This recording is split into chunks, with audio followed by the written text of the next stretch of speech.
Najjače veze su one koje stalno održavaš kako se ne bi prekinule. A najvrijednije dobro jeste dobro prema onom ko se prema tebi ružno ponio. Oprostiti onom ko je tebi nepravdu, nasilje i zlo učinio je najuzvišeniji znak blagosti i tolerancije. Ali najvrijednije od svega što je vrijedno jeste da sve što radimo bude u ime Allaha i radi zadovoljstva Allaha uzvišenog.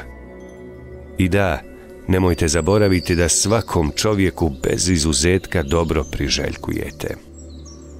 Gospodaru, ti si onaj na koga se oslanjaju svi koji oslonac čvrst trebaju, u kojem utjehu traže preplašeni.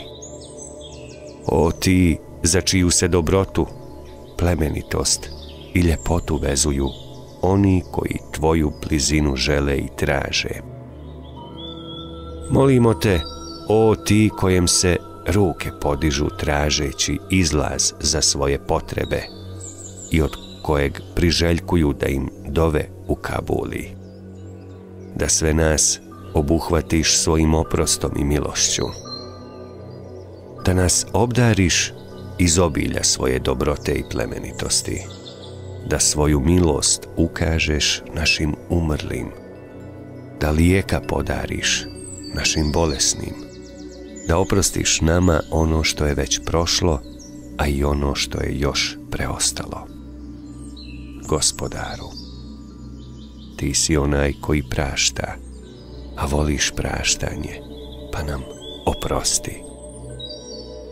Gospodaru, oprosti nama i roditeljima našim, roditeljima naših roditelja, našoj porodici i djeci, braći, sestrama, kao i svim muslimanima i muslimankama. Gospodaru, otkloni od nas zarazne bolesti i iskušenja, kao i sva druga oboljenja. Gospodaru, kogod našoj domovini želio nešto loše, neka se o sebi zabavi i neka se u svojim spletkama zapetlja.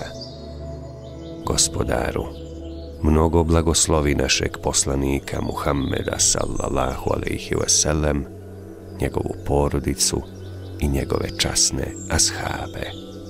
Amin.